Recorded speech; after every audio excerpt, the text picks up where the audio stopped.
Hi ವೀಕ್ಷಕರೇ ನೋಡಿ, ಕೊನೆಗೂ ಸರ್ಕಾರ ಪ್ರತಿಯೊಂದು ಗೃಹಲಕ್ಷ್ಮಿ ಯೋಜನೆಯ ಫಲಾನುಭವಿಗಳಿಗೆ 28ನೇ ಗೃಹಲಕ್ಷ್ಮಿ ಕಂತಿನ ಹಣ ಮತ್ತು 29ನೇ ಕಂತಿನ ಹಣ ಒಟ್ಟು 2 ತಿಂಗಳ 4,000 ಹಣನ ಜಮಾ ಮಾಡ್ತಾ ಇದೆ. ಇದರ ಜೊತೆಗೆ ಬಾಕಿ ಇರುವ ಕಳೆದ 2 ತಿಂಗಳ ಹಣ ಅಂದರೆ 26ನೇ ಕಂತು ಮತ್ತು 27ನೇ ಕಂತು ಒಟ್ಟು ನಿಮ್ಮ ಬ್ಯಾಂಕ್ ಖಾತೆಗೆ ಸರ್ಕಾರ 4 ತಿಂಗಳ ಗೃಹಲಕ್ಷ್ಮಿ ಯೋಜನೆಯ 8,000 ಹಣನ ಜಮಾ ಮಾಡ್ತಾ ಇದ್ದು, ನಿಮ್ಮ ಬ್ಯಾಂಕ್ ಖಾತೆಗೆ ನಾಳೆ ಮಂಗಳವಾರ ಮಾರ್ಚ್ 31 ಅಂದರೆ ತಿಂಗಳ ಕೊನೆಯ ದಿನದಂದು ಕರ್ನಾಟಕದ 29 ಜಿಲ್ಲೆಗಳಿಗೆ 4 ಹಂತಗಳಲ್ಲಿ ಈ ಗೃಹಲಕ್ಷ್ಮಿ ಯೋಜನೆಯ 8,000 ಹಣ ಬರ್ತಾ ಇದೆ.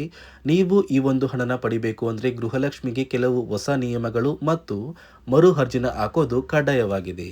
ಅದೇ ರೀತಿ ರೇಷನ್ ಕಾರ್ಡ್ ದಾರರಿಗೂ ಕೂಡ ಸರ್ಕಾರ 3 ಗುಡ್ಡಿಸ್ನ ಕೊಟ್ಟಿದ್ದು, ಸರ್ಕಾರ ಏನೆಲ್ಲ ಮಾಹಿತಿ ಕೊಟ್ಟಿದೆ ಅಂತ ನಾನು ನಿಮಗೆ ತಿಳಿಸ್ಕೊಡ್ತಾ ಇದ್ದೀನಿ. ಅದಕ್ಕಿಂತ ಮೊದಲು ನೋಡಿ ವೀಕ್ಷಕರೇ, ನೀವೇನಾದ್ರೂ ಇನ್ನೂ ಕೂಡ ನನ್ನ ಚಾನಲ್ನ ಸಬ್ಸ್ಕ್ರೈಬ್ ಆಗಿಲ್ಲ ಅಂದರೆ ದಯವಿಟ್ಟು ಪ್ರತಿಯೊಬ್ಬರು ಚಾನಲ್ನ ಸಬ್ಸ್ಕ್ರೈಬ್ ಮಾಡ್ಕೊಳ್ಳಿ, ಹಾಗೆ ವಿಡಿಯೋಗೆ ಒಂದು ಲೈಕ್ನ ಕೊಡಿ.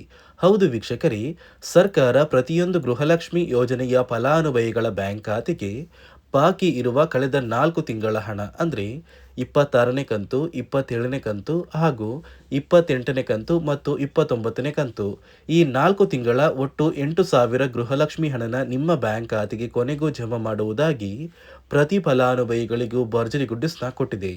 ನಿಮ್ಮ ಬ್ಯಾಂಕ್ ಖಾತೆಗೆ ಮಾರ್ಚ್ 31 ಅಂದರೆ ಮಾರ್ಚ್ ತಿಂಗಳ ಕೊನೆಯ ದಿನದಲ್ಲಿ ಈ ಗೃಹಲಕ್ಷ್ಮಿ ಯೋಜನೆಯ 4 ತಿಂಗಳ 8,000 ಹಣನ ಸರ್ಕಾರ ಜಮಾ ಮಾಡಲಿದ್ದು, 3 ಹಂತಗಳಲ್ಲಿ ಪ್ರತಿಯೊಂದು ಜಿಲ್ಲೆಗಳಿಗೆ ಹಣ ಬರ್ತಾ ಇದೆ. ಮೊದಲ ಹಂತದಲ್ಲಿ ಬೆಂಗಳೂರು ನಗರ, ಬೆಂಗಳೂರು ಗ್ರಾಮಾಂತರ, ರಾಮನಗರ, ಚಿಕ್ಕಬಳ್ಳಾಪುರ, ಚಿತ್ರದುರ್ಗ, ದಾವಣಗೆರೆ, ಕೋಲಾರ, ಶಿವಮೊಗ್ಗ, ತುಮಕೂರು, ಹಾವೇರಿ ಮತ್ತು ಉತ್ತರ ಕನ್ನಡ ಈ ಜಿಲ್ಲೆಗಳಿಗೆ ಮೊದಲ ಹಂತದಲ್ಲಿ ಈ ಗೃಹಲಕ್ಷ್ಮಿ ಯೋಜನೆಯ ಹಣ ಜಮಾ ಆಗ್ತಾ ಇದೆ. ಎರಡನೆಯ ಹಂತದಲ್ಲಿ ಬಾಗಲಕೋಟೆ, ಬೆಳಗಾವಿ, ವಿಜಯಪುರ, ಧಾರವಾಡ, ಗದಗ, ಬಳ್ಳಾರಿ, ಬೀದರ್, ಕಲಬುರಗಿ, ಕೊಪ್ಪಳ ಮತ್ತು ರಾಯಚೂರು ಈ ಜಿಲ್ಲೆಗಳಿಗೆ ಎರಡನೆಯ ಹಂತದಲ್ಲಿ ಹಣ ಬರ್ತಾ ಇದೆ. ಮೂರನೆಯ ಹಂತದಲ್ಲಿ ಚಾಮರಾಜನಗರ, ಚಿಕ್ಕಮಗಳೂರು, ದಕ್ಷಿಣ ಕನ್ನಡ, ಹಾಸನ, ಕೊಡಗು, ಮಂಡ್ಯ, ಮೈಸೂರು, ಉಡುಪಿ, ಯಾದಗಿರಿ ಮತ್ತು ವಿಜಯನಗರ ಈ ಜಿಲ್ಲೆಗಳ ಪ್ರತಿ ಫಲಾನುಭವಿಗಳಿಗೂ ಕೂಡ ಮೂರನೆಯ ಹಂತದಲ್ಲಿ ಹಣ ಜಮಾ ಆಗಲಿದ್ದು, ನಿಮ್ಮ ಬ್ಯಾಂಕ್ ಖಾತೆಗೆ ಸರ್ಕಾರದಿಂದ ಒಟ್ಟು 4 ತಿಂಗಳ ಗೃಹಲಕ್ಷ್ಮಿ ಯೋಜನೆಯ 8,000 ಹಣನ ಜಮಾ ಮಾಡ್ತಾ ಇದೆ. ಆದರೆ ಸುಮಾರು 2,50,000ಕ್ಕಿಂತ ಅಧಿಕ ಮಹಿಳೆಯರ ಬ್ಯಾಂಕ್ ಖಾತೆಗೆ ಈ ಬಾರಿ ಸರ್ಕಾರ ಗೃಹಲಕ್ಷ್ಮಿ ಯೋಜನೆಯ ಒಟ್ಟು 4 ತಿಂಗಳ ಹಣನ ಕ್ಯಾನ್ಸಲ್ ಮಾಡಿದೆ. ಯಾಕಂದ್ರೆ ನೀವು ಗೃಹಲಕ್ಷ್ಮಿ ಯೋಜನೆಗೆ ಮರು ಅರ್ಜಿನ ಹಾಕೋದು ಕಡ್ಡಾಯವಾಗಿ ಸರ್ಕಾರ ಒಂದು ಆದೇಶ ಕೊಟ್ಟಿದೆ. ಕಡ್ಡಾಯವಾಗಿ ಪ್ರತಿ ಫಲಾನುಭವಿಗಳು ಗೃಹಲಕ್ಷ್ಮಿಗೆ ಮರು ಅರ್ಜಿನ ಹಾಕಲೇಬೇಕು ಅಂತ ತಿಳಿಸಿದೆ. ಯಾಕಂದ್ರೆ ಸುಮಾರು ಸಾಕಷ್ಟು ಮಹಿಳೆಯರು ಗೃಹಲಕ್ಷ್ಮಿ ಹಣನ ಪಡಿತಾ ಇದ್ದಾರೆ. ಅದರಲ್ಲೂ 2 ಲಕ್ಷಕ್ಕಿಂತ ಅಧಿಕ ಮಹಿಳೆಯರು ಮರಣ ಹೊಂದಿದ್ದು, ಅವರ ಬ್ಯಾಂಕ್ ಖಾತೆಗೂ ಕೂಡ ಗೃಹಲಕ್ಷ್ಮಿ ಹಣ ಇಲ್ಲಿಯವರೆಗೂ ಜಮಾ ಆಗ್ತಾ ಇದೆ. ಇದೇ ಕಾರಣಕ್ಕೆ ಸರ್ಕಾರ ಕೆಲವು ಅಧಿಕಾರಿಗಳನ್ನ ನೇಮಕ ಮಾಡಿ ನಿಮ್ಮ ಮನೆಗೆ ಕಳಿಸ್ತಾರೆ. ಅಂದರೆ ಪ್ರತಿ ಗ್ರಾಮದ ಒಂದು ಮನೆಗೂ ಕೂಡ ಅಧಿಕಾರಿಗಳು ಬಂದು ಪ್ರತಿ ಫಲಾನುಭವಿಗಳ ಒಂದು ಹೆಸರನ್ನ ಎಂಟ್ರಿ ಮಾಡ್ಕೊಂಡು ಹೋಗ್ತಾರೆ. ಅದೇ ರೀತಿ ನೀವು ವರ್ಷದ ಕೊನೆಯಲ್ಲಿ ಗೃಹಲಕ್ಷ್ಮಿ ಯೋಜನೆಗೆ ಮರು ಅರ್ಜಿನ ಹಾಕಬೇಕಾಗುತ್ತೆ. ಈ ಮರು ಅರ್ಜಿ ಹಾಕುವಂತಹ ಸಂದರ್ಭದಲ್ಲಿ ನೀವು ಹೊಂದಿರುವಂತಹ ಒಂದು ಲೈಫ್ ಸರ್ಟಿಫಿಕೇಟ್ನ ಕೊಟ್ಟು ನೀವು ಮರು ಅರ್ಜಿನ ಹಾಕೋದು ಕಡ್ಡಾಯವಾಗಿದೆ. ಪ್ರತಿ ವರ್ಷವೂ ಕೂಡ ಮರು ಅರ್ಜಿ ಹಾಕಿದರೆ ಮಾತ್ರ ಆ ಒಂದು ವರ್ಷದಲ್ಲಿ ನಿಮ್ಮ ಬ್ಯಾಂಕ್ ಖಾತೆಗೆ ಹಣ ಬರೋದು. ಇದೀಗ ಕೊನೆಗೂ ನಿಮ್ಮ ಬ್ಯಾಂಕ್ ಖಾತೆಗೆ ಪೆಂಡಿಂಗ್ ಇರುವ 4 ತಿಂಗಳ 8,000 ಹಣನ ಸರ್ಕಾರ ಜಮಾ ಮಾಡ್ತಾ ಇದೆ. ಏಪ್ರಿಲ್ ತಿಂಗಳ 5ರಷ್ಟರಲ್ಲಿ ನಿಮ್ಮ ಬ್ಯಾಂಕ್ ಖಾತೆಗೆ ಗೃಹಲಕ್ಷ್ಮಿ ಹಣ ಬಂದೇ ಬರುತ್ತೆ. ಅದೇ ರೀತಿ ರೇಷನ್ ಕಾರ್ಡ್ ಹೊಂದಿರುವ ಪ್ರತಿಯೊಂದು ಕಾರ್ಡ್ದಾರರಿಗೂ ಕೂಡ ಸರ್ಕಾರ 3 ಭರ್ಜರಿ ಗುಡ್ಡಿಸ್ನ ಕೊಟ್ಟಿದೆ. ಮೊದಲ ಒಂದು ಗುಡ್ಡಿಸ್ ಬಂದು, ಯಾರೆಲ್ಲ ಫಲಾನುಭವಿಗಳು ನಿಮ್ಮ ರೇಷನ್ ಕಾರ್ಡ್ನ ಕಳ್ಕೊಂಡಿದ್ದೀರಾ ಅಥವಾ ಹೊಸ ರೇಷನ್ ಕಾರ್ಡ್ಗೆ ಅರ್ಜಿ ಹಾಕಬೇಕು ಅಂತ ವೇಟ್ ಮಾಡ್ತಾ ಇದ್ದೀರಾ, ಇದೀಗ ಕೊನೆಗೂ ಸರ್ಕಾರ ಸುಮಾರು 1,50,000 ಹೊಸ ರೇಷನ್ ಕಾರ್ಡ್ಗೆ ಅರ್ಜಿನ ಆಹ್ವಾನ ಮಾಡಿದೆ.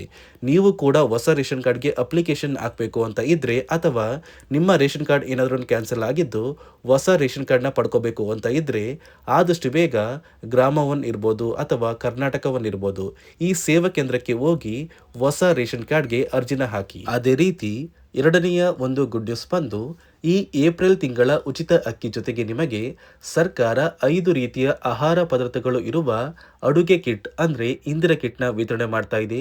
ಖಂಡಿತವಾಗಿಯೂ ಪ್ರತಿ ಫಲಾನುಭವಿಗಳಿಗೂ ಈ ಕಿಟ್ ಸಿಗುತ್ತೆ ಅಂತ ಸರ್ಕಾರ ಒಂದು ಆದೇಶ ಕೊಟ್ಟಿದೆ. ಅದೇ ರೀತಿ ಮೂರನೆಯ ಒಂದು ಗುಡ್ ನ್ಯೂಸ್ ಬಂದು, ನೋಡಿ ವೀಕ್ಷಕರೇ, ಸಾಕಷ್ಟು ಫಲಾನುಭವಿಗಳು ಉಚಿತ ಅಕ್ಕಿ ಪಡೆಯುವಂತಹ ಸಂದರ್ಭದಲ್ಲಿ ಆ ಒಂದು ಮಷಿನ್ನಲ್ಲಿ ನಿಮ್ಮ ಒಂದು ಬೆರಳನ್ನ ಇಡ್ತಾ ಇದ್ರಿ. ಆ ಒಂದು ಯಂತ್ರ ನಿಮ್ಮ ಒಂದು ಬೆರಳನ್ನ ತಗೋತಾ ಇರಲಿಲ್ಲ. ಸೊ ತುಂಬ ಒಂದು ಫಲಾನುಭವಿಗಳಿಗೆ ಉಚಿತ ಅಕ್ಕಿ ಕೂಡ ಸಿಗ್ತಾ ಇರಲಿಲ್ಲ. ಇದೀಗ ನೀವು ಆ ಒಂದು ಮಷಿನ್ಗೆ ನಿಮ್ಮ ಒಂದು ಬೆರಳನ್ನ ಇಡುವಂತಹ ಅವಶ್ಯಕತೆ ಇಲ್ಲ. ಯಾಕಂದರೆ ಆ ಒಂದು ನ್ಯಾಯಬೆಲೆ ಅಂಗಡಿಯ ಅಧಿಕಾರಿಗಳು ಒಂದು ಪುಸ್ತಕದಲ್ಲಿ ಪ್ರತಿ ಫಲಾನುಭವಿಗಳ ದಾಖಲಾತಿಗಳನ್ನ ಎಂಟ್ರಿ ಮಾಡಿ ಅವರ ರೇಷನ್ ಕಾರ್ಡ್ಗೆ ಸಿಗುವಂತಹ ಒಂದು ಸೌಲಭ್ಯನ ಕೊಡಬೇಕು ಅಂತ ಸರ್ಕಾರ ಆದೇಶ ಕೊಟ್ಟಿದೆ. ಈ 3 ಗುಡ್ ನ್ಯೂಸ್ನ ಸರ್ಕಾರ ಪ್ರತಿಯೊಂದು ರೇಷನ್ ಕಾರ್ಡ್ದಾರರಿಗೆ ಕೊಡ್ತಾ ಇದೆ. ಮತ್ತು ನೋಡಿ ಸ್ನೇಹಿತರೆ, ಈ ಬಾರಿ ಸುಮಾರು 1 ಲಕ್ಷಕ್ಕಿಂತ ಅಧಿಕ ಫಲಾನುಭವಿಗಳ ಬ್ಯಾಂಕ್ ಖಾತೆಗೆ ಸರ್ಕಾರ ಗೃಹಲಕ್ಷ್ಮಿ ಯೋಜನೆಯ ಹಣನ ಜಮಾ ಮಾಡ್ತಾ ಇಲ್ಲ. ಕಾರಣ ಏನು ಅಂದರೆ, ನಿಮ್ಮ ಬ್ಯಾಂಕ್ ಖಾತೆಗೆ ಡೆಬಿಟ್ ಮೂಲಕ ಹಣ ಜಮಾ ಮಾಡುವಂತಹ ಸಂದರ್ಭದಲ್ಲಿ ಸರ್ಕಾರ ಸಾಕಷ್ಟು ಫಲಾನುಭವಿಗಳ ಒಂದು ಬ್ಯಾಂಕ್ ಖಾತೆಗೆ ಹಣ ಜಮಾ ಮಾಡೋದನ್ನು ಕ್ಯಾನ್ಸಲ್ ಮಾಡಿದೆ. ಯಾಕಂದರೆ ಇತ್ತೀಚೆಗೆ ಹಣಕಾಸು ಇಲಾಖೆ ಜಾರಿಗೆ ತಂದಿರುವ 5 ನಿಯಮಗಳ ಆಧಾರದ ಮೇಲೆ ಪ್ರತಿಯೊಂದು ಫಲಾನುಭವಿಗಳಿಗೆ ಸರ್ಕಾರ ಈ ಒಂದು ಹಣನ ಜಮಾ ಮಾಡ್ತಾ ಇದ್ದು, ಯಾರೆಲ್ಲ ಫಲಾನುಭವಿಗಳು ಈ ನಿಯಮಗಳನ್ನ ಪಾಲಿಸಿಲ್ಲ, ನಿಮ್ಮ ಬ್ಯಾಂಕ್ ಖಾತೆಗೂ ಕೂಡ ಹಣ ಜಮಾ ಆಗೋದಿಲ್ಲ. ಹಾಗಾದರೆ ಬನ್ನಿ ಸ್ನೇಹಿತರೆ, ಸರ್ಕಾರ ಜಾರಿಗೆ ತಂದಿರುವ ಆ 5 ಹೊಸ ನಿಯಮಗಳು ಏನು ಅಂತ ನಾನು ನಿಮಗೆ ತಿಳಿಸ್ಕೊಡ್ತಾ ಇದ್ದೀನಿ. ನೋಡಿ ಸ್ನೇಹಿತರೆ, ಮೊದಲನೆಯ ಒಂದು ನಿಯಮ ಬಂದು, ಸಾಕಷ್ಟು ಫಲಾನುಭವಿಗಳು ಹೊಂದಿರುವಂತಹ ಒಂದು ರೇಷನ್ ಕಾರ್ಡ್ ಏನಿದೆ, ಆ ಒಂದು ರೇಷನ್ ಕಾರ್ಡ್ನ ಮನೆಯ ಸದಸ್ಯರ ಪ್ರತಿಯೊಬ್ಬರ ಒಂದು ಆಧಾರ್ ಕಾರ್ಡ್ನ ನಿಮ್ಮ ರೇಷನ್ ಕಾರ್ಡ್ಗೆ ಕಡ್ಡಾಯವಾಗಿ ಲಿಂಕ್ ಮಾಡಿಸ್ಬೇಕು. ಅಂದರೆ ಈ ಒಂದು ಲಿಂಕ್ ಮಾಡಿಸುವಂತಹ ಒಂದು ಪ್ರೊಸೀಜರ್ಗೆ ಸರ್ಕಾರ KYC ಅಂತ ಕರೀತಾರೆ. ನಿಮ್ಮ ರೇಷನ್ ಕಾರ್ಡ್ಗೆ ಇನ್ನೂ ಸಹ KYC ಆಗಿಲ್ಲ ಅಂದರೆ ನಿಮ್ಮ ಬ್ಯಾಂಕ್ ಖಾತೆಗೆ ಸರ್ಕಾರ ಮುಂದಿನ ದಿನಗಳಲ್ಲಿ ಗೃಹಲಕ್ಷ್ಮಿ ಯೋಜನೆಯ ಹಣನ ಕ್ಯಾನ್ಸಲ್ ಮಾಡುತ್ತೆ. ಅದೇ ರೀತಿ ಎರಡನೆಯ ಒಂದು ನಿಯಮ ಬಂದು, ಸಾಕಷ್ಟು ಫಲಾನುಭವಿಗಳು ಕಳೆದ 3 ತಿಂಗಳಿಂದ ಸರ್ಕಾರದಿಂದ ಬರ್ತಾ ಇರುವಂತಹ ಒಂದು ರೇಷನ್ ಏನಿದೆ, ಅಂದರೆ ಉಚಿತ ಅಕ್ಕಿ ಏನಿದೆ, ಈ ಒಂದು ರೇಷನ್ನ ಪಡ್ಕೋತಾ ಇಲ್ಲ.